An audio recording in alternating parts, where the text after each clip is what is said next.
So, you want to buy a second-gen Miata. Well, I bought this 2002 Miata last year. And I learned a lot about these cars throughout that shopping process and the past year of learning to work on this. So today I'm going to share my guide for how to buy an NB Miata, including common issues to look out for, some of the more notable features and differentiating factors between the generations, how to spot some of those features from just a simple ad listing, and some basic maintenance to do once you buy it. So the second generation Miata, commonly known as NB Miata, was offered from 1999 to 2005. And around halfway through that product cycle, in 2001, they facelifted it. So the 99 to 2000 model years are commonly known now as the NB1, and the 2001, the facelift, until 2005, is considered the NB2 Miata. And also, at the end of that NB2 cycle, Mazda introduced the Mazda Speed Miata, the first and only turbocharged Mazda Miata from factory, which was offered from 2004 and 5. So what are the most notable differences between the NB1 and NB2? Well, there's two primary ones. The first one is the difference in power, and that comes from the addition of variable valve timing in 2001 in the NB2. Even though both of these cars came with a 1.0-liter four-cylinder engine, the NB2 had variable valve timing, which essentially modifies the timing of the intake cam around halfway through the rev range to optimize for power. And you can identify this by looking for the VVT solenoid on top of the valve cover. The second most notable difference is the change in design. The NB1 has more of a circular, soft design on the front, in the bumper and the headlights, whereas the NB2, my car here, has a slightly sharper design at this end of the headlights and a sharp crease in the bumper that kind of matches that. And that's the primary way you can actually identify the difference between the two cars. So aside from those two huge differences, there are still a couple of other functional differences. For example, the NB2 came with more chassis stiffening on the bottom, the addition of projector-style headlights in the low beams, the option of bigger brakes, and a less restrictive header design that helps to optimize for more power. In addition to that, there are a lot of small differences that aren't that notable, such as a different center console, door cards, and different colored gauge cluster. But I'm not going to bore you with all those details. Instead, I'm going to put a link in the description to miata.net, where they have every single sales brochure from those generations. So you can use that to figure out exactly what options were offered at what time and on what trim levels, because some of them were optional throughout the generations, and some of them came standard on certain trim levels. And one last notable feature of the overall NB generation is that you could option it with either a 5-speed transmission or a 6-speed transmission. However, the 6-speed transmission isn't just the addition of a new gear. Instead, it's actually a far more modern and strengthened transmission.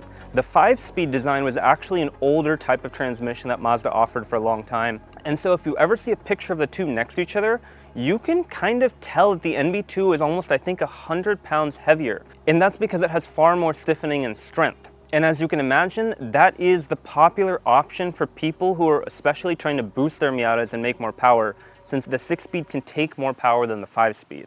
But you might think that that 6-speed is works like an additional overdrive gear to reduce the revs at highway speed, but that's not the case. The cars that were optioned with a 6-speed actually came with a different ratio in the differential than the 5-speed option cars. And what that ratio essentially did was make that top gear on both of the transmissions effectively at the same revs at highway speeds.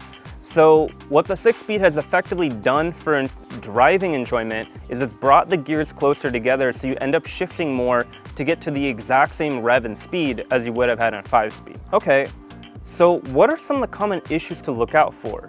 Well, the biggest one is rust. These cars, and also the NA Miatas, are notorious for rusting out on the underside. So make sure you check the rocker panels and as much of the underside as you can before even considering buying one of these. And another common issue that's actually really easy to fix is a worn out shifter bushing. And you can tell when a shifter bushing is worn out when the shift knob has a lot of play while it's in gear. And that's because the plastic bushing that holds that in place is disintegrated and worn out over time. And that's a really easy fix to do yourself. It's actually the very first thing I did on this car by myself. And with that shifter rebuild kit that I bought, you can also choose to get a bronze bushing so that you can prevent that from happening in the future and get a much more stiffer feel. Aside from that, there's not really any common issues that I'm aware of specific to this generation. However, there are a couple of things to keep an eye out for in general when you're shopping for some of these old Miatas that could possibly create headaches down the road. Hello. If you want to come around here, you can sit inside. Or stand inside. Another thing to keep in mind with these cars that's really common is oil leaks. There's a couple of well-known spots that leak oil, and I wish I'd known that when I bought this one. I didn't properly look out for that, and it turns out I have a pretty leaky car. So far I've replaced the valve cover gasket, but I still have more to chase down that I'll have to figure out over time. And finally, one of the most important things I would look out for is avoiding a car that has been badly modified and riced out. Usually there's pretty obvious aftermarket interior, exterior bits like headlights and taillights, steering wheels that replaced the stock one which had an airbag in it, and probably the worst offender is eBay coilovers, which usually ride pretty awful, much worse than stock. And my thinking with that is if a car is badly modified, chances are it's likely also badly taken care of and maybe abused. And I want to reduce my chances of having issues in the future as much as possible.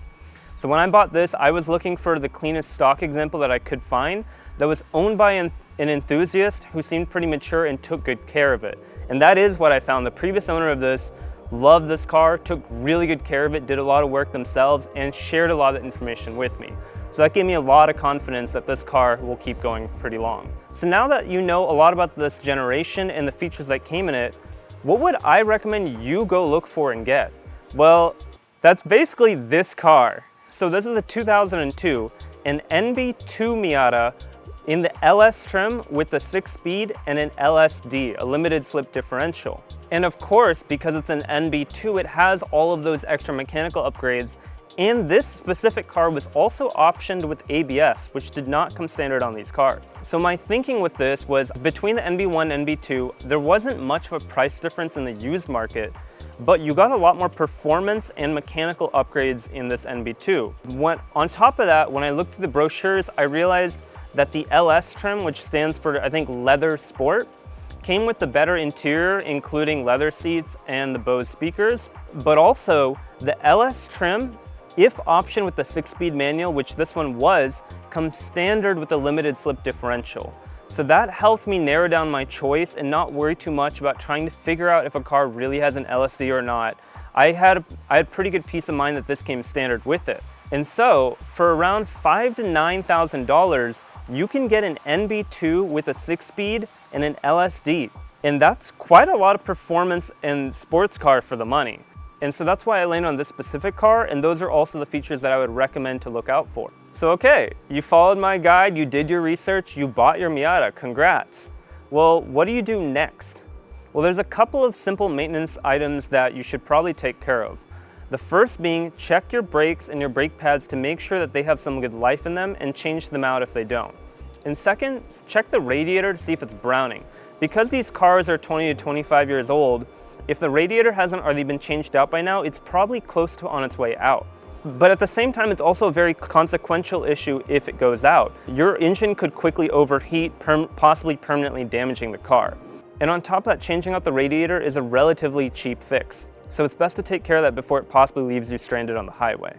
And then finally, I would make sure the spark plugs and spark plug wires are replaced just because they're so old, and that's some pretty easy maintenance. And finally, do an oil change and change the oil filter. You may not know when this was last taken care of, so it's best to just take care of that. And if the car is starting to have any issues, you may actually get some signs of that from inspecting the oil. So with that all done, the only last thing to do is go out and enjoy the car.